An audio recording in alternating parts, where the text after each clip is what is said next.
CNB টেলিভিশনের পক্ষ থেকে বাংলাদেশের সকল দর্শক শ্রোতাদের জানাই প্রাণপ্রিয় অভিনন্দন এবং শুভেচ্ছা জানিয়ে শুরু করছি আজকের একটি ব্যতিক্রমধর্মী প্রামাণ্য চিত্র, যে চিত্রের মধ্যে দিয়ে আমি জামালপুর জেলার একটি জনপদের কথা বলবো, যারা বিচ্ছিন্ন একটু শহর থেকে অনেক দূরে তারা বিচ্ছিন্ন অবস্থায় রয়েছে। খুবই নদী কেন্দ্রিক এই জায়গায়, নদীর তীরবর্তী গড়ে উঠেছে একটা জনপদের যে ব্যতিক্রমধর্মী কর্মসংস্থান, তাদের একটা ব্যতিক্রমধর্মী পেশা রয়েছে।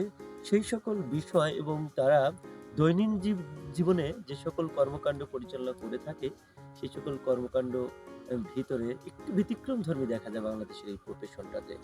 আমরা আজকে আপনাদের এই প্রামাণ্য চিত্রের মধ্যে দিয়ে তুলে ধরবো সকাল অবধি সন্ধ্যা অবধি, আবার পরের দিন সকালবেলা বা ভোরবেলা উঠে তারা যে কাজের সাথে জড়িত হয়, এই পেশাটাই তাদের একটু ব্যতিক্রম। আমরা সেই পেশা সম্পর্কে বিস্তারিত এই প্রামাণ্য চিত্রে তথ্যগুলো এবং চিত্র সহ আপনাদের সামনে উপস্থাপন করব।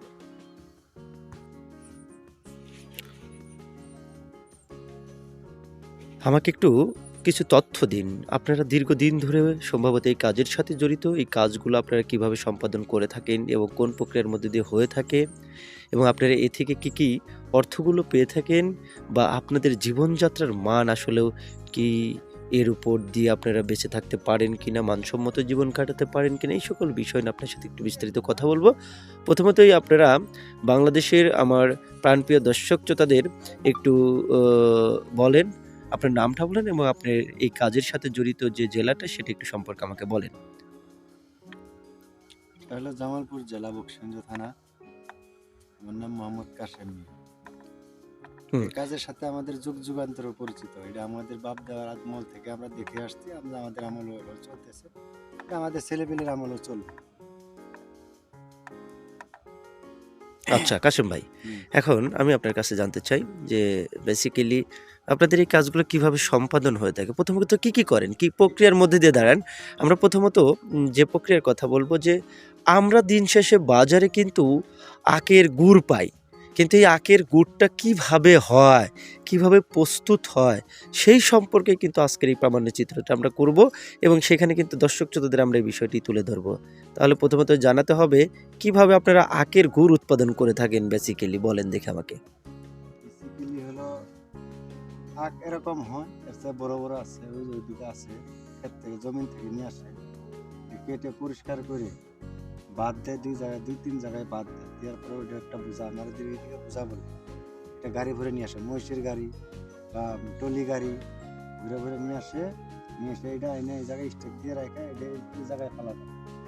হ্যাঁ, এই জায়গায় এই যে এটা হলো কল রস, এটা হলো রস বাই করার কল। কোনটা কোনটা আমাকে একটু ভালো করে দেখান। যেটা দেখতেছেন সামনে, হ্যাঁ হ্যাঁ হ্যাঁ, এটা হলো রস বাই করার কল। এই কলে এই জায়গা দিয়ে ঢুকানো হয়, যেমন এই। আচ্ছা, বিষয়টা হলো এখন আমরা যে মেশিনটা দেখা যায় প্রিয় দর্শক, এই মেশিনটার মধ্যে দিয়ে কাশেম ভাই যে তথ্য দিয়েছেন যে প্রথমতই জমিন থেকে আমরা যেটাকে কুশর বা আগ বলে থাকি সেটা নিয়ে আসা হয়। নিয়ে আসার পরে তিনি যেটা বলতেছেন যে এখন একটু তার ভাষায় আমরা শুনি। হ্যাঁ বলেন দেখি, আমাকে পুরো প্রক্রিয়াটা জানান। জমি থেকে আসার পরে এই জায়গায় এই কোলে এই জায়গায় ঢুকানো হয়। যেমন আপনারা রস বাজারে বিক্রি করে, বাজারে রস খান, ওরা করে হলো 2 চাক্কা, এটা হলো 3টে চাক্কা। এই 2টে চাক্কা বড়, এই একটা চাক্কা হলো ছোট। আচ্ছা, কোন চাকাটার কথা বলেছেন? এখানে 3টা চাকা রয়েছে। হ্যাঁ হ্যাঁ, এই 3টে চাক্কা, এটা হলো এই ধারওয়ালা চাকাটা, ধারওয়ালা, এটা হলো পার করে দেয়, ফাটায় চির করে দেয়, আর ওই 3 চাক্কা দিয়ে ঢোকার পরে ওই দিক দিয়ে রস বাইরে, এই যে 2 চাক্কা দিয়ে রস বাইরে, এটা হলো রসের ভাণ্ড, তারিখ এখানে রস করে এখান থেকে উঠানোর পর এই যে এখানে বান্ডুল আছে, এই জায়গায় জমা করা, এই জায়গায় মাপ আছে, ধরলে পরে এখান থেকে নিলাম খোলায়, যেখানে দেখতেছেন আগুন জ্বলতেছে, খোলায় দেওয়ার পরে ওখান থেকে হয় গুড়। একটু আগে আপনাদেরকে পুরো প্রক্রিয়াটা দেখালাম, যে প্রথমত একটা মেশিনের ভিতরে কিভাবে আখটা দেওয়া হয়, সেখান থেকে যে রসটা বের হয় সেই রসটা নিয়ে আবার একটা তাদের এই যে জ্বালানোর যে প্রক্রিয়াটা, এই সম্পর্কে আমি কাশেম ভাইয়ের কাছ থেকে জানবো। আমাকে একটু বলুন যে আপনাদের এই পুরো জ্বালানোর প্রক্রিয়াটা কিভাবে সম্পন্ন হয়। পুরানো হয়েছে, দেখতেছেন মাটি দিয়ে চুলা বানানো হয়েছে। এই চুলাতে কড়াই দেওয়া হয়েছে, এই কড়াইতে জাল করা হবে 2.5 থেকে 3 মিনিট। ওখান থেকে যে রসটা নিয়ে আসবেন প্রথমত রসটাই এই জায়গায় কড়ার দেওয়া- ভিতরে রাখা কড়ার হয়। ভিতরে দেওয়া থাকে। আচ্ছা, এমন কি আপনাদের কোনো মাপ আছে যে কয় মন হ্যাঁ, মাপ আখ আছে। কত কত মন আখ ওখান থেকে আগে রস করা হয়? 8 মণ আখ লাগে, আপনার 4 মণ রস হয়। 8 মন আখ নিয়ে আসতে হবে। হুম। 8 মন আখের মধ্যে থেকে 4 4 মন মণ রস। রস। হ্যাঁ। প্রথমে কি এক কড়াই কি কয় মন রস দিতে, এক কড়াইয়ের ভিতরে এটা তো 4 মণ মাপা দেওয়া 4 মন মাপা দিতে হবে। হুম, 4 মন মাপা।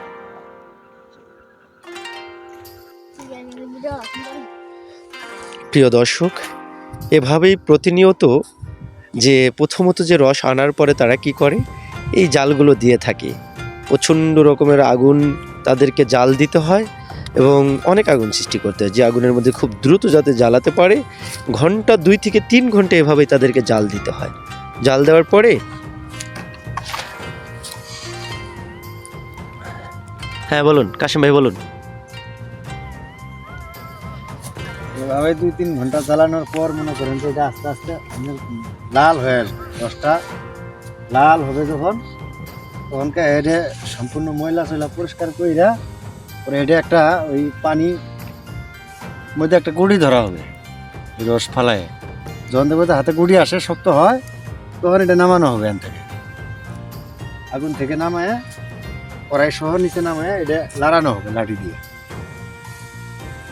লাড়াইতে লাড়াইতে লাড়াইতে আস্তে আস্তে শক্ত হয়ে যাবে। পরে এটা আপনার ওই একটা খুন্তি দিয়ে চাপায় গুছাল কইরা তারপরে আপনার এটা আস্তে আস্তে মাইপে মাইপে একটা একটা করে গুড়ি বানানো হবে।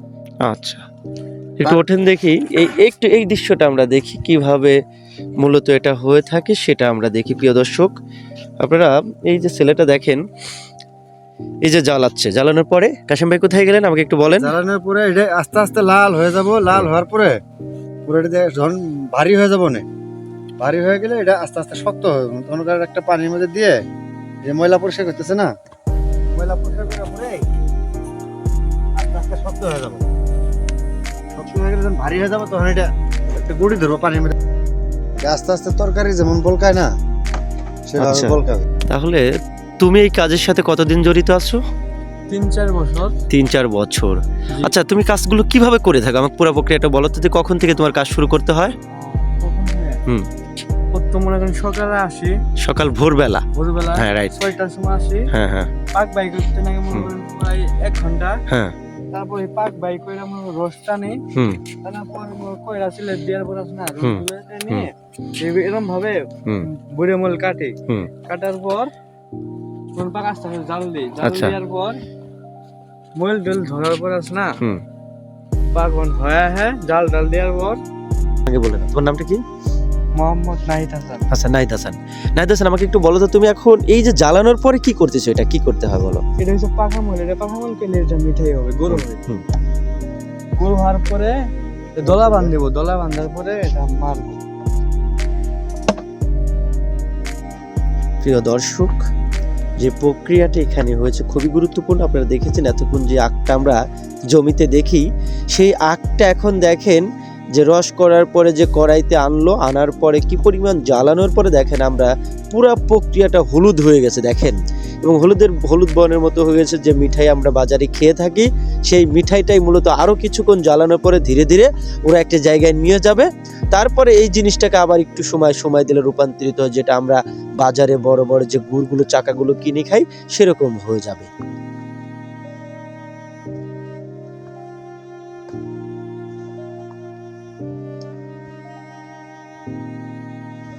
আচ্ছা, আমাকে একটু বলো দেখি, প্রতিদিন কি পরিমাণ? 5 মণ থেকে 7 মণের আমি প্রতিদিন 5 থেকে 7 মণ গুড় উৎপাদন জি। করা সম্ভব হয়। আচ্ছা, এখানে যে এক কড়াইয়ের মধ্যে কত মণ আখ তোমার দিতে হয়, আখের রস লাগে এখানে মূলত? 8 বুঝাই হয় 8 ঘোড়া। 8 ঘোড়া বলতে 8 মণ। জি। 8 মণ দেওয়ার পরে একটা কড়াইয়ে রস আসবে কত? এক পাক হয়। 1 হয়। তার মানে প্রায় রস আসে 4 মণের কাছাকাছি এরকম। জি। আচ্ছা, আসার পর এটা জ্বালানোর পর কত কেজি গুড় উৎপাদন হবে তাহলে? 1.5 মণ। 1.5 মণের মতো গুড় উৎপাদন হবে। জি। ও, তাহলে তো তোমাদের খুব একটা যে বেশি পরিমাণ লাভবান হওয়া যায়, এটা লাভবান হওয়া যায়। লাভ হই থাকে লাভ হয়, মোটামুটি থাকে। এটা দিয়ে বছরের পর বছর তোমরা যে কাজের সাথে জড়িত, তোমাদের বাপ দাদা সবাই মিলে তোমরা যারা জড়িত বহুদিন ধরে তোমাদের এটা জীবিকা নির্বাহ করো, তার মানে বছর শেষে মোটামুটি তোমাদের সংসার জীবন তো চলে যায় এটা দিয়ে, না? জি আচ্ছা, চলে যায়। তাহলে এভাবে তুমি 4টা বছর এই কাজের সাথে জড়িত, না? জি। আচ্ছা, কোনো আক্ষেপ বা কষ্ট আছে কোনো মনের ভিতরে? কষ্ট আছে বলতে লাফাড়া ধরমাডি। পেরেশান হয়, জি মানে সকালে ভোরবেলা উঠে কাজ করতে খুব পেরেশান হয়, না? রাত কয়টা পর্যন্ত এই খোলাতে তোমরা কাজ করো? 10টা। রাত 10টা পর্যন্ত। জি। রাইট রাইট, 10টা পর্যন্ত কাজ করো। বলবেন এইখানে প্রচন্ড রকম তাপ থাকা যায় না। এই যে নাহিদ, যে ছোট ভাইটা আমাদের সাক্ষাৎকার দিয়েছিল, মূলত আপনাদেরকে দেখানোর চেষ্টা করেছি যে এইভাবে প্রচন্ড রকম আগুনের মধ্যে তারা জ্বালানোর পরে এই গুড়টা ধীরে ধীরে অনেকটা 2 থেকে 3টা ঘন্টা সময় লাগে। সেই সময়টা শেষ করার পরে প্রচন্ড রকম ঠান্ডার ভিতরে আমার এই প্রিয় মানুষগুলো প্রতিনিয়ত জীবনের সাথে একটা লড়াই চালিয়ে যাচ্ছে। প্রিয় দর্শক, আমরা যারা শহরের মানুষগুলো, তারা হয়তো গ্রামের এই মানুষগুলো কষ্টটা ওখান থেকে অনুভব করা যায় না। বাস্তবিক পক্ষে যে মানুষগুলো প্রতিনিয়ত সকাল থেকে সন্ধ্যা অবধি যে পরিশ্রম করে চলেছে, এই খেটে খাওয়া মানুষগুলো, তাদের অর্থনীতির একটা চালিকা শক্তি এই আখের রস থেকে তারা গুড় উৎপাদন করে থাকে। আমরা দিগন্ত মাঠ জোড়া যখন আখ দেখি, বা যেটা গ্রামের ভাষায় আমরা কুসুর বলি, সেই জিনিসটাই আজকে তারা প্রচন্ড দেখেন যে সবাই যখন আখটাকে নিয়ে এসে জ্বালানোর পরে এই রসটাকে 2 থেকে 3 ঘন্টা জ্বালানোর পরেই একটা সময় আমরা বাজারে যেয়ে খুব সুন্দর করে পিঠা খাই, পিঠার মধ্যে ভাপা পিঠা খাই, সেখানেও যে গুড়গুলো আমরা ব্যবহার করি, এই আখের রস থেকে গুড়গুলো আমরা মূলত পেয়ে থাকি। দর্শক, আজকে আপনাদের দেখানোর চেষ্টা করেছি যে ছোট্ট একটি প্রামাণ্য চিত্রের মধ্যে দিয়ে মানুষের এই জীবন গাথাগুলো, তাদের জীবনের অনেক দুঃখ বেদনা কষ্ট রয়েছে, তারা সংগ্রাম করে জীবন এভাবে বাংলাদেশের হাজারো মানুষ সংগ্রামের মধ্যে দিয়ে তাদের জীবনগুলো পরিচালিত করে থাকে। আজকে এই প্রামাণ্য চিত্রের মধ্যে দিয়ে এমন একটা জনপদের কথা আমরা তুলে ধরলাম, যে জনপদগুলো তাদের জীবনযাত্রা, তাদের বাপ দাদাগুলো এই পেশার সাথে তারা জড়িত ছিল। বহুদিন বহু পথ তারা পাড়ি দিচ্ছে এই পেশাকে অবলম্বন করে তারা বেঁচে আছে। তাহলে একটা সময় আপনাদের আমি তাদের বিশেষ কোনো মানুষের আমরা এটা সাক্ষাৎকারের মধ্যে আবার কোনো একটি দিন তুলে ধরবো, তাদের জীবনের অনেক কষ্ট দুঃখের কথাগুলো তুলে ধরবো। আজকে বিদায় নিতে হচ্ছে, দেখা হবে আগামী দিন কোনো একটা পর্বে, কোনো একটা তথ্যচিত্রে আবার আপনাদের সামনে আমি হাজির হব। আজকের মতো সবাইকে ধন্যবাদ জানিয়ে শেষ করছি। আল্লাহ হাফেজ।